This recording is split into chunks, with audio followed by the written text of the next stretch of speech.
how's Laura? Making wonderful progress, I'm happy to say. Steadily improving. Hello, Steve. I was hoping I'd find you. Do you have some time, please? Yes, a little. Could we step into the lounge? Of course I will. This isn't an easy admission for me to make, but I must. Admission concerning what?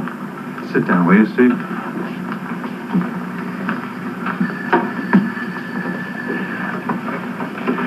There's no sense whatsoever in me trying to fill you in on the background of this, because the chances are it's going to sound like an excuse, and that's the last thing that I want it to be. The fact is, for personal reasons, I deliberately tried to change the Hardwick Board's mind about Rick's appointment. What? Helen, I'm shocked to hear you say such a thing.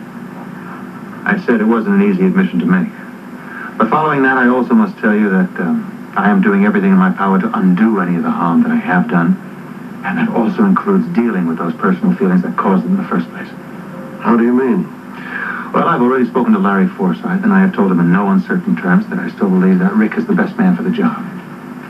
I see.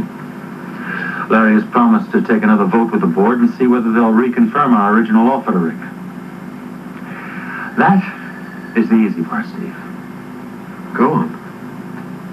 If you want to replace me in this project now, I'll certainly understand why. Well, I don't think there's any need to do that, Alan. You've been very honest with me, and I know the courage it took. Just as long as you've gotten hold of those feelings that were responsible for it. Now, what about the bi-monthly reports the board insisted on? They're no longer necessary. Well, good. I know Rick will be very relieved to hear that. One thing more, Steve. I do want Rick to hear about this from me first. I'm going to try and get together with him tomorrow. At the same time, I will tell him that the changes that I made in his second report were minimal. I must say, Alan, I admire your guts. It's the least I can do to put things right. I only hope he's as understanding as you've been. Tracy would go to such lengths to destroy your marriage with Alan, even though she finally admitted it to me. My own daughter. But Lila, look, I didn't even want to say anything about it. The fact is, I gave Tracy the ammunition. Everything she needed just by lying to Alan all those weeks. Well as I know Tracy, I still find it shocking. And poor Alan, he thinks he's lost you forever now. Oh, Monica, that can't be true. Well, Lila, you know, sometimes things happen when you're apart. Things that just make it impossible to go back together. Darling, life is one long series of happenings that change people's lives. But if two people really want to make that relationship work, it can. No matter what happens along the way. I know that. Just not quite that simple. Monica, when I asked you to meet me here this morning, I told you that there was a part of my life that I wanted to share with you, in the hopes that it might help you find your way back to Alan. Yes, you said it was something that you'd never told either Alan or Tracy. What is it? Lila, I can't imagine anything anything happening that would keep you two apart, even temporarily. It's true, Monica. And during that time, I was tempted more than once to ask him for a divorce, in spite of the children and their welfare. But what could have happened that would make you even consider a divorce? Well, darling, fortunately, this is something that you won't have to face with Alan. But Edward always had an eye for beautiful women. I knew this before I married him, but I thought I could live with it. But I was wrong. You mean he was unfaithful to you?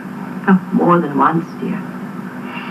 And one day, a well-meaning friend came to me and told me that Edward had a mistress, and that this time it was more serious than his other flirtations. Well, did you confront him with this? Well, of course I did, darling.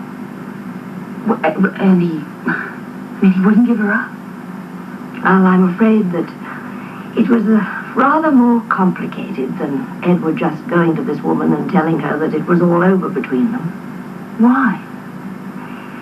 Well, you see, my dear, she gave him a son. Oh, thank you for bringing these, Luke.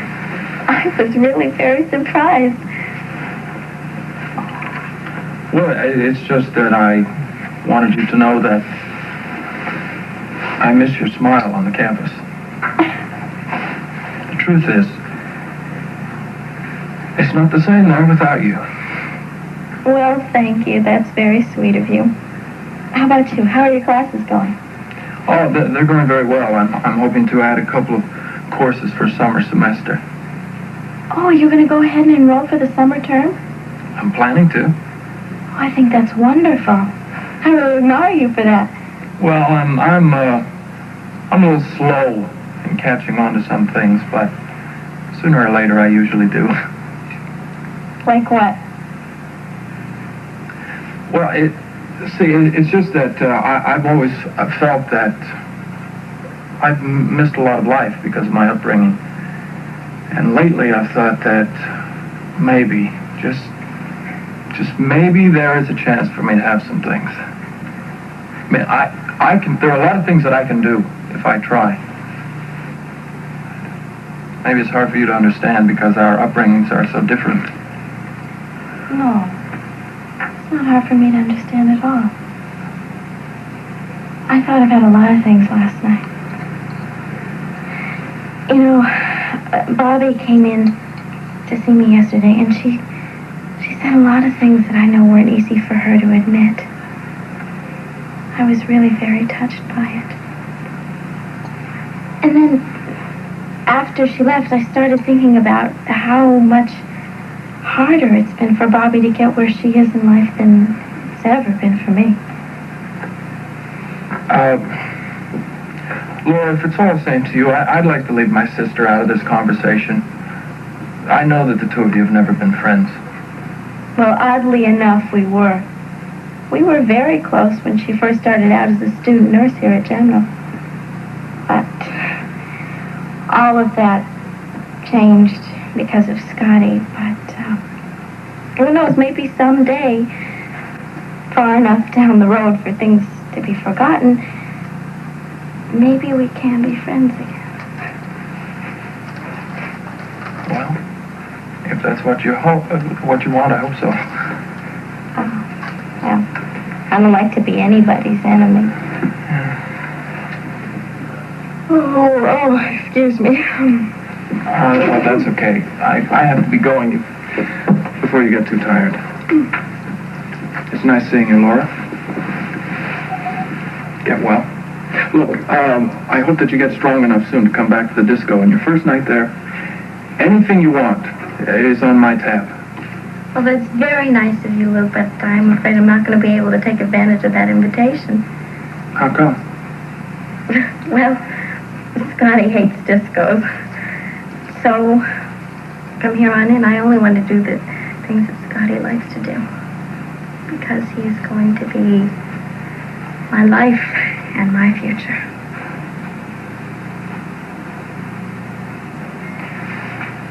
Well, I told you once before, Scotty's a lucky guy. It's still true.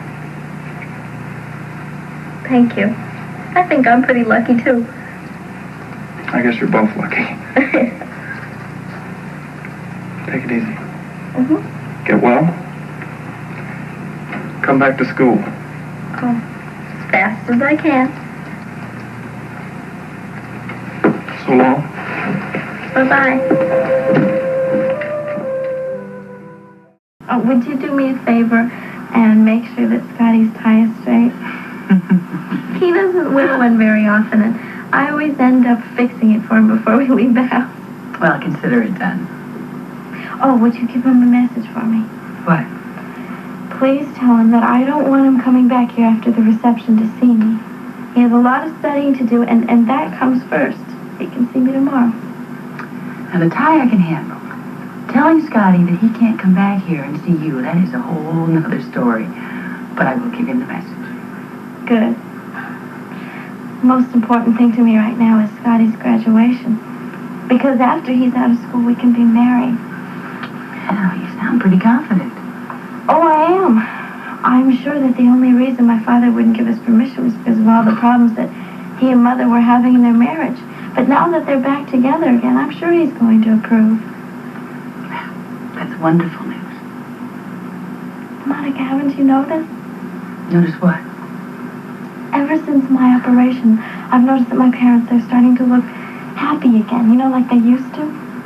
And this morning, my mother told me that whatever happened between them was in the past.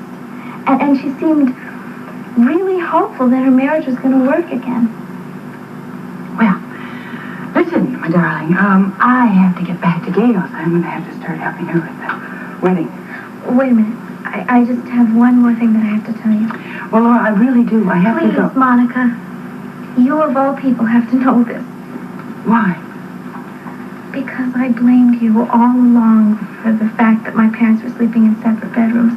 Look, Laura, I have to Monica, run. my mother told me this morning that my father moved out of the guest room and he's back in with her again. Isn't that the greatest news?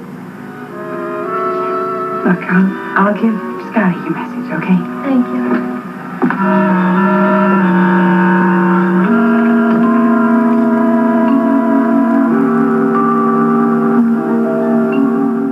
Thought I'd stop in the lobby here and call you, tell you I'm on my way back to your place. Well, it's my wedding day, not yours. I don't understand why you sound so frantic. Well, it's just been one of those days, I guess. Well, didn't your talk with Lila help this morning? No, it didn't, and things it's been downhill ever since. I'm sorry. Look, Monica, could I ask you a favor? Sure, what? Well, yesterday Peter, Taylor, and I were talking about the wedding, and Alan was with me, and I felt kind of embarrassed, because Lee and I had originally asked him to be a witness for us before you two separated. Oh, but Gail, look, I don't want you to feel that way. What's the favor? Well, would you mind? Could I call him now and ask him to still come to the wedding? Yes, of course. I know he'd be hurt if he wasn't included, and no matter what's happened between us, I don't want to hurt him. Good, then I'll call him right now. And before I hang up, I want you to know, by the time I get to your place, I'm going to be in a lot better spirits. I won't let anything spoil the wedding of my best friend today, I promise you. Nothing could spoil today. Listen, you just get over here quick, okay? And drive carefully. Okay, bye. Well, good night, Jerry. See you tomorrow. Have a nice time at the wedding, Dr. Quartermain. Thank you. Monica, Oh, well, yes. are you all right? I was worried after I talked to you this morning. Well, I'm fine, Rick. I'm just in a terrible hurry. I just wanted to tell you how very pleased I am that you and Alan are going back Look, together. if I don't get to Gail's right now, she's going to kill me. So please excuse me. Monica, for letting me come to the wedding. I had nothing to do with it. Yes, you did. If you hadn't approved, Gail wouldn't have called me. Well, I didn't want you to be disappointed. I was hoping it meant a sign of encouragement. Look, this is not the time to talk about anything when this one here is scared to death we're going to be late. Yes, Alan, I really am kind of anxious. Could we get Yes, going? absolutely. I don't want you like that. Come on, let's go. Listen, do I have to drink? Yes. And all Yes, that? yes, I can only... Go on.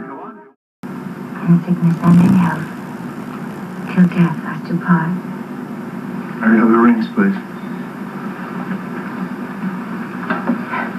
If you will take these rings, place them on each other's finger, and repeat after me.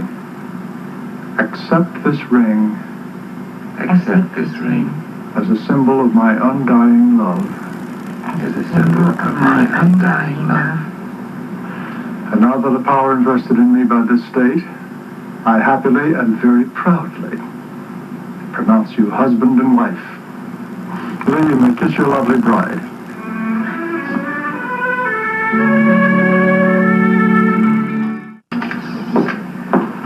Hey, you two, you're supposed to be looking at the cake, not each other. Brian, I can't help it. She is too beautiful, and she's my wife. Leslie, Rick, this is Judge Whitaker. This is Dr. Leslie Weber, Dr. Rick Weber. Mr. Whitaker perform the ceremony. Oh, it must have been wonderful. They are such a gorgeous couple. Well, I didn't meet Mrs. Baldwin until today, but I've known Lee for a long time. We were classmates in law school. He's a wonderful boy. Fine gentleman. Yes, he's alive. Alan, I'm sorry I didn't have time to see you today, but I definitely want to get to it tomorrow. And just say when, Rick. There are so many things that I need to explain. I'm sure there are. Thank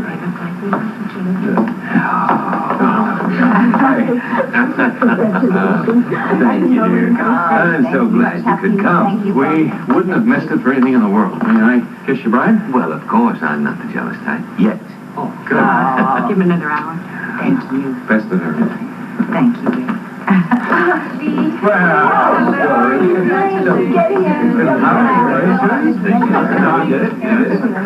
Gail, Lee, you look wonderful. Hello, Steve. Congratulations. Well, I know you're going to hear this all afternoon, but I can't think of two people who belong together more than you do, and I want to wish you all the happiness in the world. Oh, thank you. Where's Audrey? She's coming, is she? Oh, she had to go and change. She'll be along shortly.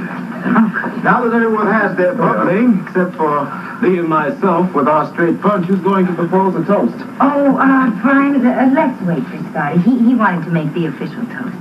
Then how about an unofficial one first?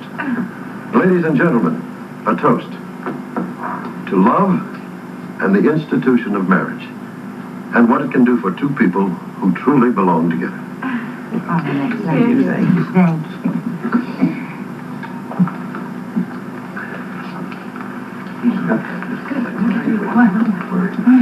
Two drawings. Question earlier on. Do I take it as a hopeful sign, just being included here? Give me a chance, Monica. Come back to me. Take me back. Let me prove to you how much I love you.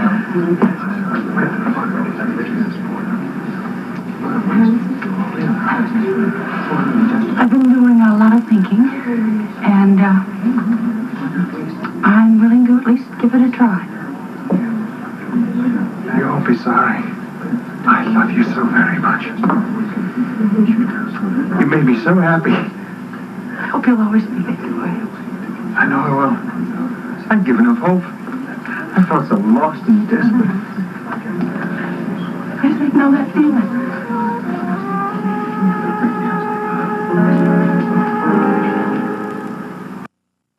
How grateful I am for you giving me this second chance. But I don't want gratitude. If anything, I promise that things will be different. You will. I've already spoken to Peter Taylor, and I'm sure I'm going to be able to come to terms with my jealousy once and for all. I hope so. I hope so for your sake. For our sake. I'm going to make it all up to you. I promise I will. What? What are you staring at? Looking in your eyes. I don't know how I could have ever been fool enough to believe that you would have ever been unfaithful to me. Well, I would say it looks like maybe Alan and Monica are solving their problems. I should tell. I just want everybody in the whole world to be as happy as I am right now. Hello. Hi there. Isn't this a beautiful reception? Oh, isn't it? Thank you, Lucy. But there's so many people still not here. The Taylors and Audrey. Yeah, not to mention my son, who dashed out of the courthouse as soon as we had said I do and rushed to the hospital to see your daughter.